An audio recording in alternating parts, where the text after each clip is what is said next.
அம்மா கொஞ்சம் தண்ணி கொண்டு வாம்மா. என்ன அது பத்திரிக்கை? யார் கொண்டு வந்து வச்சது? அது நம்ம அந்தோனிமா பிள்ளைங்களுக்கு புது நன்மையா, அதான் கொண்டு வந்து பத்திரிக்கை வச்சுட்டு போனாங்க. நம்ம பிள்ளைங்களுக்கு புது நன்மையா? அட நீ வேற சும்மா கிடடி. இதை விளையாடுறீங்களா? நம்ம ஒரு கிறிஸ்தவ குடும்பம், நமக்கு அருட்சாதனங்கள் எவ்வளவு முக்கியம்னு மறந்துட்டீங்களா என்ன? கத்தோலிக்க நம்பிக்கையே இந்த அருட்சாதனங்கள் தானே. ஏய் என்னடி அருள் சாதனம் பொருள் சாதனம்? நம்ம உழைச்சாதான் காசு, வேலை செஞ்சாதான் சோறு. அதை விட்டுட்டு சும்மா அருள் சாதனம்.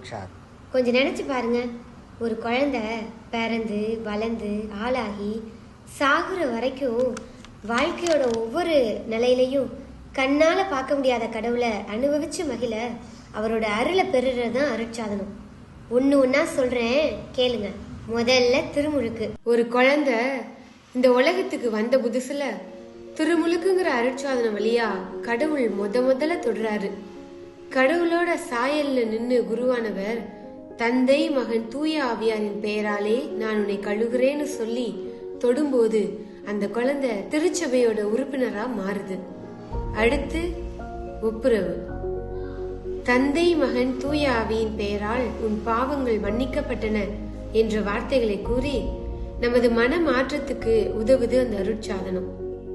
அடுத்ததா நற்கருணை. நற்கருணைங்கிற அருட்சாதனம் வழியா அவரே நமக்கு உணவா வர்றாரு. இது உங்களுக்காக கையளிக்கப்பட்ட என் திருவுடல், இதை பெற்று உண்ணுங்கள். இது உங்களுக்காக கையளிக்கப்படும் என் திரு ரத்தம், இதை பெற்று பருகுங்கள் அப்படின்னு கூறி அந்த அப்பமும் ரசமும் நமக்கு பகிரப்படும் போது நாமும் அவருடைய திருவுடலா மாறுறோம். உழைக்க தேவையான சக்தியை பெறுறோம். அது மட்டும் இல்ல, சிறப்பா உறுதி பூசுதல் அப்படிங்கிற அருட்சாதன வழியா அவரோட தூய ஆவியார நமக்கு பொழிஞ்சு நம்மளை உறுதிப்படுத்துறாரு. தூய ஆவியாரோட கனிகளையும் கொடைகளையும் வழங்கி நம்ம வாழ வைக்கிறாரு. குருத்துவங்கிற புனிதமிக்க அருட்சாதனத்தினால இயேசுவோட பணியை தொடர அழைக்கிறாரு. அவங்கள புனிதப்படுத்தி நற்செய்தி அறிவிக்கும் ஆற்றல் தராரு. ஒவ்வொரு நாளும் இயேசுவே பலியாக்கி நமக்கு அவர் நினைவா அவர் செஞ்சதை நமக்கு செய்ய தூண்டுறாரு. அடுத்ததா திருமணம்.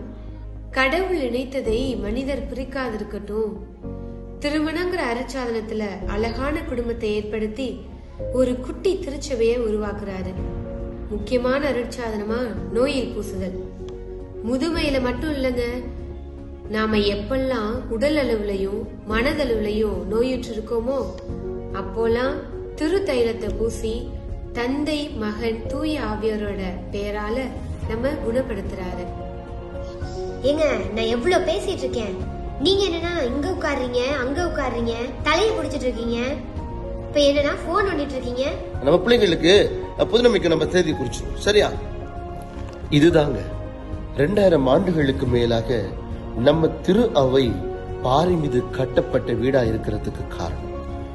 நம்ம அன்றாட வாழ்க்கையில இந்த அருள் சாதனங்கள் நமக்குள்ள ஊடுருவி கடவுளோட எப்பொழுதுமே இணைச்சு வச்சிருக்குது.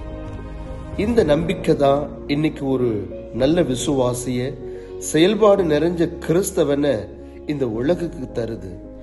ஒவ்வொரு கிறிஸ்தவனும் உலகத்துக்கு உப்பா ஒளியா இருக்க வைக்குது. இதுதான் நம்ம கத்தோலிக்க நம்பிக்கை. இந்த அருள் சாதனத்துல தான் நம்முடைய கத்தோலிக்க குடும்பங்கள் கட்டப்படுகிறது. நன்றி, வணக்கம்.